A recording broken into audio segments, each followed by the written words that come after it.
Is your business ready for AI? Now, how we do marketing in 2026 has changed from 2025. And I want to walk you through what's changed and how you can stay ahead of the rapidly evolving shift with marketing our businesses. Now, here's the thing. Um, I want to say that as business owners, visibility, whether it's to our online shop or whether it's to our physical location shop, we need traffic. We need to have people uh, going to our venues, whether it's online or in person. So therefore, we have an audience to showcase what we do. So therefore, we can sell what we do to that audience. And what's happening at the moment is the market is rapidly changing. Now, when I first started in radio, 3 decades ago, we had a very traditional sales funnel process that was all about going out and getting as many eyes on the business and then convert that traffic. So it's the traditional sales funnel. So it was attention, and then it went to interest, desire, and action. And that's how pretty much we've been. So if we're invisible to our audience, that's one thing, but it's also another thing to understand how visibility affects our leads, which affects our sales and our ongoing relationships with our audience. And so that's what I want to talk to you about in this video, because we're no longer talking about attracting just humans. We have to now attract AI and AI search models. So this is why I say everything's changing in 2026 of how we market our business. Now, I want to just go back to, so the traditional marketing funnel or sales funnel has been all about that interest, attraction, interest, desire, and action. That's been that whole funnel of how we go out and create content, how we talk to our audience in a simple sales funnel. But now people have choice. Like, we are surrounded by over 10,000 marketing messages a day. So how people purchase has dramatically changed. And Google actually did some research a few years back, and they came up with what's called the messy middle. So that's basically how buyer behavior has changed. The customer journey of how we research and purchase has changed. So essentially, if we want to win customers, we've got to have the right message at the right place at the right time. And if we don't, then how online search is going, you'll get recommended to someone else. So I really wanted to walk through what are the key things that affect how we attract our audience and convert as well. So I have, I guess, the 5 essential marketing pillars that I've observed over the years in business that dramatically affects how we get our brand known, and also our offers sold, and also relationships built. Because to me, marketing isn't just about that one and done sale, it's about that ongoing relationship with your audience. And so I want to walk through what are those essential 5 pillars so we can cut through the noise and direct our efforts to where it matters most. So the first one I'm going to head to, we've got 5 essential pillars. So we've got our brand power, products, what we sell, our offers, how we sell it, and then our content, which is our visibility engine. Now, often when I say content, people think of just their social media or their reels on Instagram, but content is a holistic approach. It starts from everything that we say on our website, our collateral, our visual elements, right through to our social media. It includes long form and short form content. So it's a very broad, holistic approach. And that's why when I created my online membership Content Catalyst, it was with that in mind, as a marketing hub, as opposed to just here's how to make a short form video for social media.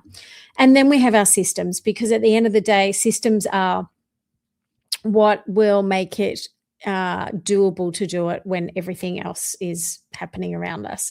So let's talk about brand for a second. So the first one out of the gate. So I look at those as well in sequential order, because a lot of people, if you're starting over here and you haven't built your foundations, then you're going to be you're going to be working on tactics over strategy. And that's one of the things that I always look at is, if I'm in a room of people and they're talking about ideas on how to promote something or how to, get people engaged in something, is often they will talk about tactics, and tactics are necessary, but without a strategy, it's like driving to the shop without a map, without directions. You know that it's over there, but if you don't know where to get there, without the map, if you've never been there before, then you can drive around in circles. And that's essentially what happens with strategy when you do tactics before strategy, or tactics without strategy. So let's look at the brand. Brand power is really important, because if we don't have consistency with our branding, then again, we're talking about, and I'm going to talk here about customers and AI, because if your customers don't understand you, then AI definitely won't understand you. So generic noise is when you have messy imagery across different platforms, when you have bios that aren't updated, when you have links that are outdated. And that's why, I'm forever, once a month, I'll go and do a check across platforms for that reason. I was working on something the other day with a client, and it was outdated, and it had only been updated what feels like recently. So it is important to have something in your diary that actually helps you look at auditing your platforms regularly. And when I say audit, it can just literally be, are my images updated? Are my banner, like if you're talking about LinkedIn or YouTube or your Facebook pages, is that banner shot up to date? Your links and your descriptions, just those simple things can be enough to make a huge difference. So what we want is, and I talk about branding, a lot of people often think as well, it's just your colors and logo, and it's not. It's so much more. It's how people feel and the perception about your brand that they have. So what we want to do is mold that perception that's aligned with the value that you offer. And I say mold because essentially people will make up whatever they feel they believe. Now, I can tell you from my own point of view with business is that I've done a lot of work over the last few months on my own branding and repositioning with everything, because my business has evolved. And so that's why I need to now update everything across my digital footprint to reflect that. So positioning, how do you want to position yourself? Are you the budget car company, or are you the premium car company that has all the nice cars, the Ferraris that you want to, hire for the weekend? So where do you see yourself positioned in the marketplace? So that's your brand. Have a look at what that looks like for you, because if you've got inconsistency there, then of course, that will confuse your customers and will definitely confuse AI as well. And I say AI search engine, so think of Google. Google is definitely evolved when it comes to how it searches, and also it's connected very closely with Gemini. Well, it is Gemini. Like Gemini is Google, so all that information comes from there. You've got Perplexity, which is like search engine like queen, and then of course you have ChatGPT. Now ChatGPT is going to be offering, where you can do ads in here and you can get discovered inside of ChatGPT. So it's really important that if you want these search engines to find you and recommend you, then that information has to be up to date. So let's talk about your product, because one of the things that again, and this is no shade to anyone that is at different stages of their journey. It's just awareness of going, where am I at now? A little check-in of where I am at now. So therefore I can update things as I go through, because if we try and do everything, often we get overwhelmed and not do anything. So that's why I want to bring these things up with you of going, what are the pillars that need attention right now. So, for example, products. I've just recently, reviewed all my products in my product suite and my customer journey of what I offered to where I want people to like nurture them from when they first land on my website to, a long term relationship of how I can help their business. So, this is where I encourage you to go in and have a look at your product suite, have a look at your customer journey, and ask yourself, do I have a clear ascension model and for people to go to? Because again, if you've got 20 different products and they don't make sense of where people need to go, then a confused audience is a audience that doesn't buy. Okay, so let's go to our offers now. So this is number 3, is our offers. Often what I see, and again, working in sales for many years, we default to selling the features. So the features are something like, my program has 3 monthly live sessions and it has tools and templates. They're features. But the benefits are, if I were booking an airline ticket, I'm booking an airline ticket, but the benefit is I'm going on a holiday to relax. If I was talking about a car, it's like, I'm not going to sell the steering wheel and the seats. I'm talking about how it drives and the experience that it's going to give me. So having a look at your offers. Now, one of the things that when you are doing spotlight campaigns and you're doing launches, it's really important to assess what are the key touch points. Like, I have a checklist of like 20 touch points that you can go through, which helps communicate who is it for, what problem does it solve, and what are the outcomes that your offer delivers. And when you go through and you're reviewing your landing pages, like at the moment, I am literally reviewing my whole landing page for Content Catalyst, and I'm redoing all that at the moment. And so because of that, I'm really aware of making sure that I am looking at their transformations of what you can expect, so it's clear of why you would want to work with me.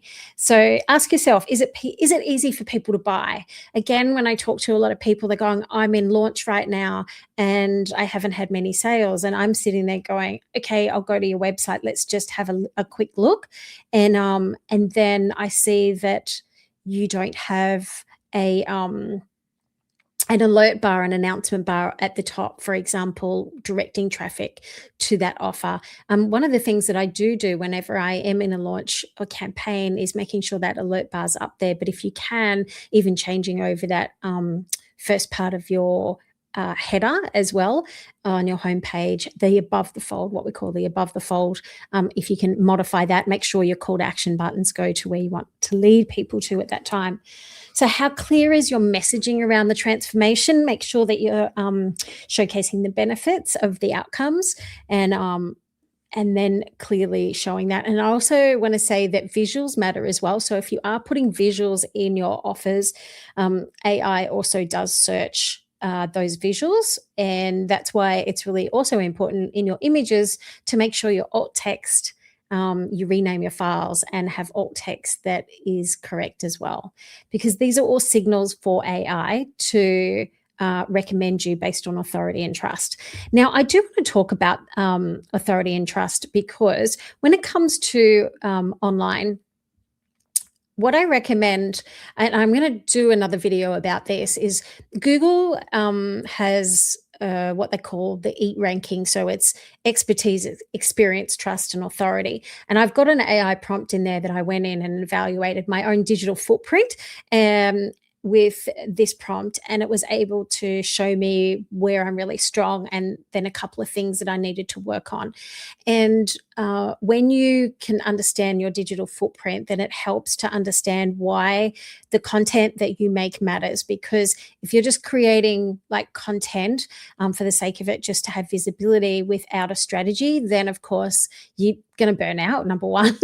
And two, you're going to find that the content itself will not help with your discoverability. So one of the things that I did last year is I went into hyper-focus mode with building an AI marketing blueprint, which is essentially a whole AI marketing team, and diagnostic intelligence tools. So I was like the mad scientist in my lab, in my in my office every night and weekend building this. So what it meant is that I had to just minimize distractions. And so I became very strategic about the content that I was making. And what that meant is I minimized a lot of my short form content that I was making. But it didn't stop leads from coming in, because over on YouTube, I was still getting thousands of views on my videos, and those videos were connected to high value opt in lead magnets for people to come and download and get valuable information. But then I still was also building my mailing list in the meantime because of that strategic content. So when you are looking at your content, looking at long form content, and then also short form content. Short form content, if you are making video content, you're going to get indexed by Google. Like, even if you go over to Google, you'll see that they now index short form videos. So you will come up in search. That's why it's important to make sure you've got your text on screen, that your captions are right, and your titles are optimized. Same with your blogs, making sure that it's also optimized for SEO, because you can go over to ChatGPT and say, write me a blog about this topic, but there's optimized content and then there's average content. And so just a few little tweaks here and there can make the world of difference when it comes to getting your content indexed as well. So what happens is when somebody looks up a service, so let's say I wanted to get a photographer, it will go out and it will find all of the photographers in that local area, and then they'll come back with the person that has got the highest ratings and rankings, and also digital footprint, trust authority signals.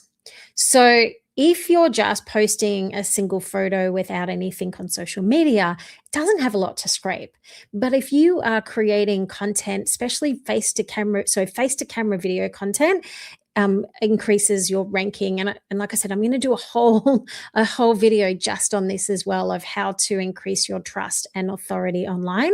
But the search engines highly rank having your face to camera videos, because again, it signals trust and authority.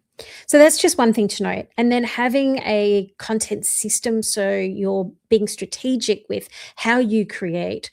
Like, I manage a lot and I don't have a lot of time to put to making content. So I have to do it in how it works for me, whether it's short form or long form. But I want to make sure it's strategic, and I want to make sure it's evergreen, and I want to make sure that it's answering a specific question that people are asking as well.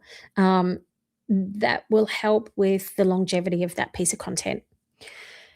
So having a clear content system definitely helps. And that brings me to my next pillar, which of course is systems. And systems helps us scale. So if you have good systems in place for your content, for your lead generation, for your branding, for your messaging, then you will have consistency. You'll have good trust signals with online, but it will also make it easier for your clients and AI to understand what you do as well. So here's the thing, right? I created, like I said, diagnostic tools because I was sick of seeing generic ChatGPT answers come out. So these two diagnostic tools is my business DNA and my brand DNA. And so it goes through, it gives you clarity about what your business is and your tone and your vibe and your audience and your messaging and your keywords. And then it takes those two documents and they become the central intelligence for your AI, ChatGPT. So then you can program ChatGPT with your full business intelligence and brand intelligence. And then whenever you go and use custom AI assistants, the custom GPTs, which I have a whole plug and play AI suite of, then it helps to get better answers and consistent answers and more intelligent answers to save you time. And like if I've got a VA and they're using these tools, they're going to sound like me instead of generic output, which is what I see a lot of. So with my AI team, with those systems and workflows and templates that I've put in place and tools, it just helps me save time. For example, I have got one AI assistant that is my monthly content planner, and it used to take me 2 days to map out a full like month's worth of content marketing for my clients. I can do it in 2 minutes. Like, that's what I'm talking about when it comes to time saving tasks, which helps to increase productivity because after I make this video, I can take the transcription, I can go over to my AI assistant, and it's going to write all the show notes that are optimized, and it's going to help me create the thumbnail, and it's going to like essentially increase my productivity because if I can remove those roadblocks to making like valuable content, I'm going to make more of it because it's easier. And also, when it comes to getting better intelligence, I can do good research to find out what people are looking up so I can make content that people need answers to. And so it's a lot more strategic. And then, of course, messaging consistency. As I said, when you have that, you don't have different looking styles of content or visuals in your marketing. So, what does that mean when it comes to actually your content? Well, how do you know where your score is? That's the question, isn't it? Because when it comes to knowing your score, like I said, over the last few months, I've been working in the back end of my own business, looking at where, where was I foggy, where was I blurry, where was I fuzzy, and then where could I align everything a lot more. And so one of the things that I did was make a scorecard so I could actually assess my own marketing. And because I was able to, and I'll show you this. This is a little preview. So I made a marketing scorecard, and this is my test version that you're seeing, a little behind the scenes look at it. But basically, it'll assess each one of your pillars. And I'm just going to go in and put my name in.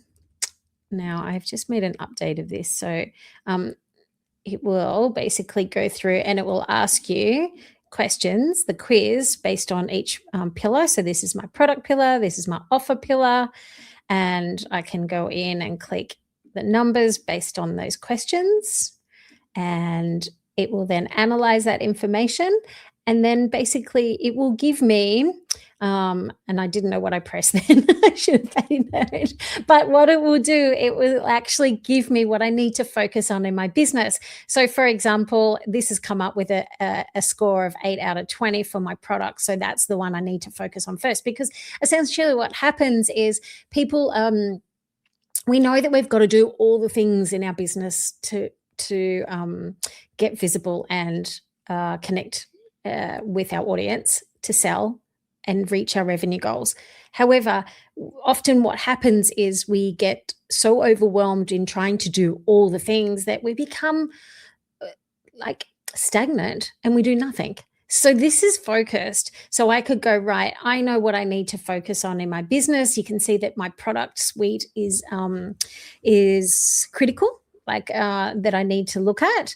My branding's solid, my content's solid, my systems are solid, but my product and offers need fine tuning. And then, so it'll give me a score out of all the pillars. And then what it'll do is actually give me a 30-day focus. So you're not focusing, trying to fix everything, because you could see that I need to work on my offers next, or I need to work on the other bits of my business. But what it's doing is going to give me the focus for the next 30 days. And then it will actually give me the 3 things to focus on as opposed to everything. So that is essentially what I created. Now, if you do want to join me and get your own score, I'm doing a live interactive session this Thursday at 12:30 Sydney time. And if you want to join me for that, you can go to my website and register. But basically what you'll do is we'll go through that quiz together. So I will share that quiz with you. You can do it live there. And then I'm going to go through a few other different little ways and tips and share some pretty cool tools on how you can automate and move the needle pretty quickly with your score that you get. And yeah, if you want to join me and do this quiz with me Thursday, then all you need to do is head to Deb's Abo and register, and you can get your marketing scorecard. All right, that's all from me. Let me know in the comments, what are you working on for 2026? What pillar do you think in your business is strong, and what do you feel you need to work on? Where are you struggling in your business, and where are you feeling about getting discovered by AI? Are you all over it, or are you at the beginning stage? I'd love to know. All right, that's all from me. I'm Deb Szabo, and I would love to see you on Thursday for our marketing glow up. Essentially, it is a glow up for your marketing where you get to do the scorecard and find out your score so you can get a roadmap for the next 30 days of what to work on to help move the needle so you will get discovered by not only your ideal customer but also by AI. And yeah, that's the goal really, isn't it? Because that way we can reach our revenue goals. That's all from me. Thanks. Bye.